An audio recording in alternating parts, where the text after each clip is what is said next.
Hello everyone, good afternoon friends, welcome back to Bishakha lifestyle. Bishakha এখন তোমাদের সাথে একটা ইলিশ মাছের রেসিপি শেয়ার করতে চলেছে। একদম লাইট রেসিপি, পাতলা একদম ইলিশ মাছের ঝোল, যেটা খেতে সুস্বাদু এবং খুব টেস্টি হবে। দারুণ হবে ঝোলটা, তোমরা খেয়ে দেখো বন্ধুরা। একদম ঘরোয়া পাতলা লাইট ঝোল। আমি ইলিশ মাছ নিয়েছি এখানে 7-8টা পিসের মতো। আমি অলরেডি ফ্রাই করতে বসিয়ে দিয়েছি যাতে সময়টা কম লাগে। এটা জাস্ট হালকা হাতে এপিট ওপিট করবো, কারণ ইলিশ মাছ নরম হয়, নয়তো ভেঙে যাবে।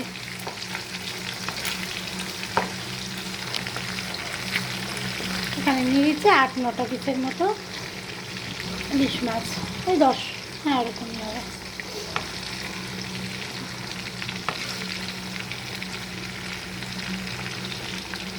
এবার আমি এগুলো আস্তে আস্তে তুলে নেবো। তো খুব লাইট হয় ইলিশ মাছ, ভেঙে যাবে নয়তো। তার সাথে আমি দিয়ে দেবো কালো জিরে ফোড়ন আর 2টো গ্রিন চিলি, আর এখানে টারমেরিক পাউডার, সল্ট আর রেড চিলি। আর এর মধ্যে দিয়ে দেবো কচু, আর এখানে আমি বেগুন আর আলু, আর এখানে আমি নিয়ে নিয়েছি 2টো কাঁচা লঙ্কা আর একটু জিরে পেস্ট করে নিয়েছি মিক্সিতে। এবার আমি মাছগুলো নামিয়ে তোমাদের সাথে পরে শেয়ার করছি কী দেবো, এরপরে নেক্সট স্টেপ কী দেবো। ওকে ফ্রেন্ডস, কারণ ইলিশ মাছ বেশি ফ্রাই করলে ভালো লাগে না, টেস্টটা নষ্ট হয়ে যায়, ছাবড়া ছাবড়া হয়ে যায়। ইলিশ মাছটা আমি তুলে নিয়েছি বন্ধুরা।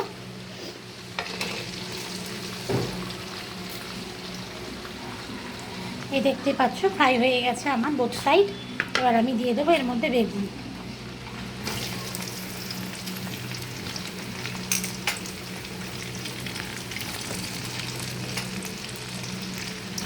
বেগুনটা একটু এপিট ওপিট করে ফ্রাই করে নেব।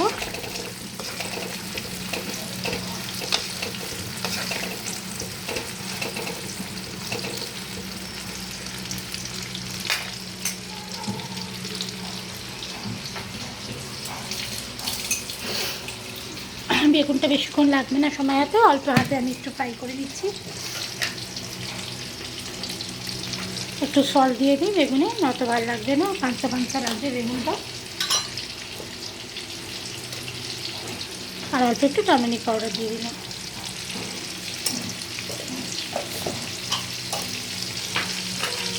বেগুনটা আমি এবার হালকা হাতে সটে করে নিচ্ছি।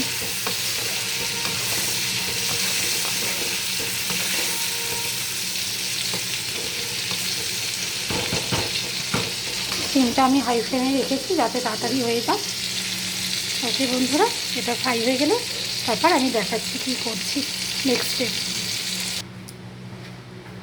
হ্যালো বন্ধুরা, চলো আমি এসে গেছি। আবার বেগুনটা আমার অলরেডি ফ্রাই হয়ে গেছে, আমি তুলে নিয়েছি। এবার আমি দিয়ে দেবো কালো জিরে ফোড়ন। কালো জিরে 1 টেবিল স্পুন।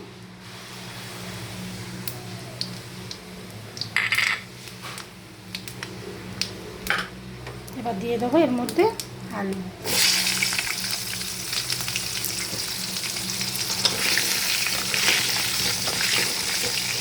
আলুটা একটু ফ্রাই করে নিই, আলুটা যেহেতু হার্ডি হয়। বেগুনটা তো সফট, আমার ফ্রাইও হয়ে গেছে বেগুনটা একটু, আলুটা একটু ফ্রাই করে নিয়ে তারপর আমি এখানে কচু দিয়ে দেবো।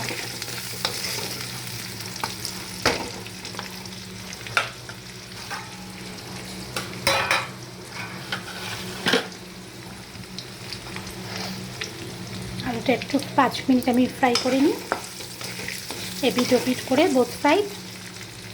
তারপরে আমি নেক্সট কচু দেবো। এই আলুটা আমার অলমোস্ট ফ্রাই হয়ে এসছে। এবার আমি এর মধ্যে দিয়ে দেবো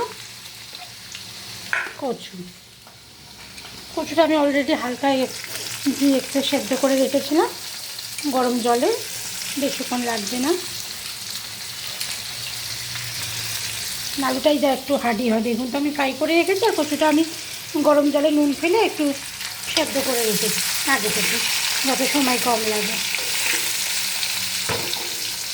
এবার আমি দিয়ে দেবো যে জিরে আর কাঁচা লঙ্কাটা আমি পেস্ট করে রেখেছি সেটা, 2টো কাঁচা লঙ্কা আর জিরে।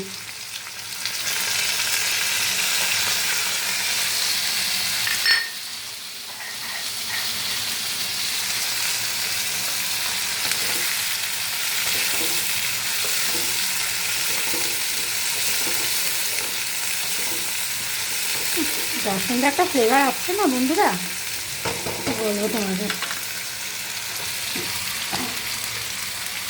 এবার দিয়ে দেবো মশলা। এর মধ্যে কিছুই না, জাস্ট সল্ট, টারমেরিক পাউডার আর রেড চিলি পাউডার। যাদের কাছে কাশ্মীরি লঙ্কার গুঁড়ো আছে তারা সেটা দিতে পারে।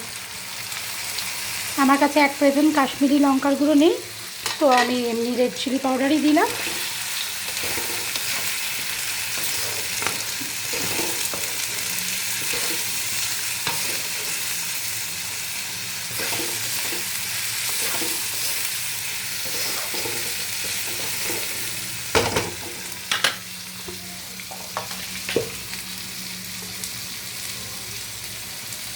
এই মিক্সিতে ধোয়া জলটা আমি এর মধ্যে দিয়ে দেবো। আর যেটা এটা পেস্ট করেছি এই জলটাও একটু এর মধ্যে লেগেছিলো, জিরে বাটাটা দিয়ে দেবো। আমার জিনিস নষ্ট করতে একদম ভালো লাগে না।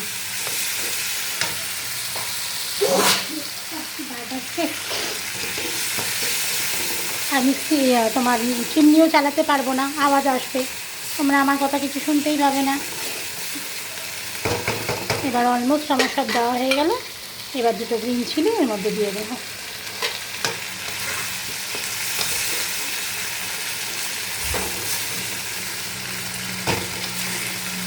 দিয়ে এবার আমি 5 মিনিটের মতো ঢাকা দিয়ে রাখবো।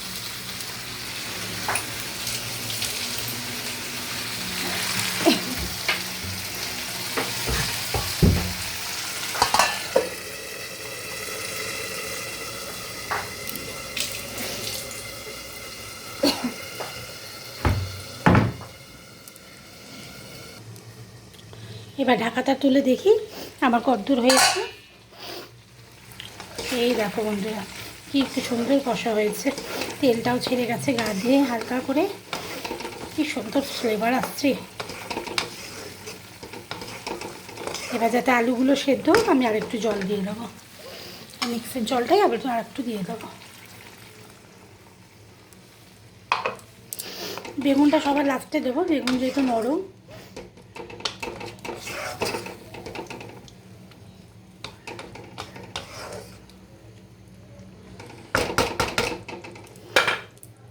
এবার এটা আমি 5 মিনিটের মতো ঢাকা দিয়ে রাখি লো ফ্লেমে, যাতে আমার আলুটা বয়েল হয়ে যাক। এবার 5 মিনিটের মধ্যে আমি ঢাকা দিয়ে রাখছি। এবার ঢাকাটা তুলে দেখি আমার ইলিশ মাছের ঝোল কতদূর এগুলো। এই তো দারুণ কষা কষা হয়ে গেছে, তেলও ছেড়ে দিয়ে আছে গা দিয়ে। দেখি এবার আলুটা আমার জাস্ট সেদ্ধ হয়েছে কি না। আলুটাও আমার সেদ্ধ হয়ে এসছে। এবার আমি দিয়ে দেবো বেগুন, যেটা আমি ফ্রাই করে রেখেছি সেটা।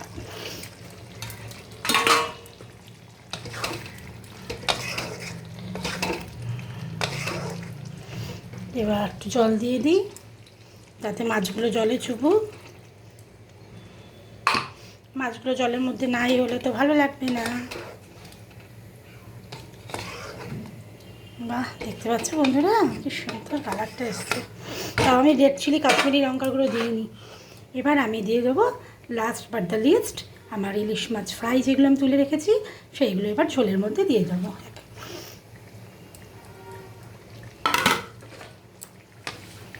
আর এটা তো বেশিক্ষণ রাখবো না, তাহলে ইলিশ মাছ ভেঙে যাবে। জাস্ট একটু ফুটলে আমি বন্ধ করে দেবো। আর তো কিছু দেওয়ার নেই, সব অলমোস্ট আমার দেওয়া হয়ে গেছে। কাঁচা লঙ্কা আমি আগে থেকে দিয়ে দিয়েছি।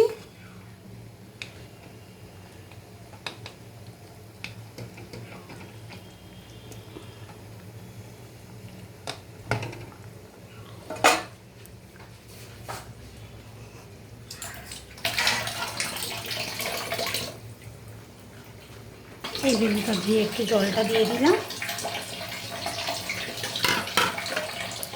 এবার একটু ফ্রাই হলেই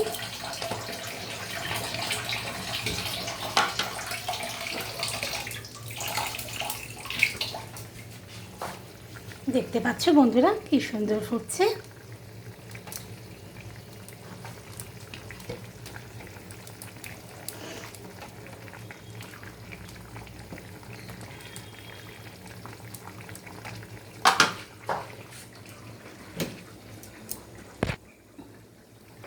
তাও লাস্টে আরও 2টো গ্রিন চিলি দিয়ে দিই। আমার বর একটু ঝাল খেতে ভালোবাসে, যদি ওর লাগে বলবে আর লঙ্কা দাওনি।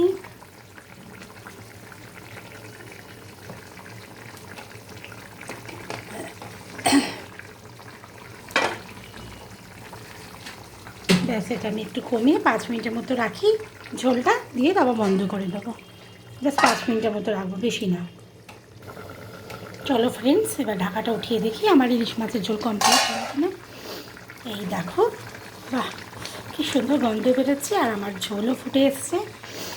চলো এবার আমি এটা অফ করে দিই, নয়তো আমার ইলিশ মাছগুলো ভেঙে যেতে পারে। তাহলে তোমাদের যদি আমার রেসিপি ভালো লেগে থাকে ফ্রেন্ডস, লাইক কমেন্ট সাবস্ক্রাইব করে দিও, আর এইভাবে আমার পাশে থেকো, আর আমার পেজটাকে ফলো করে। আমার ইলিশ মাছের ঝোল ডান।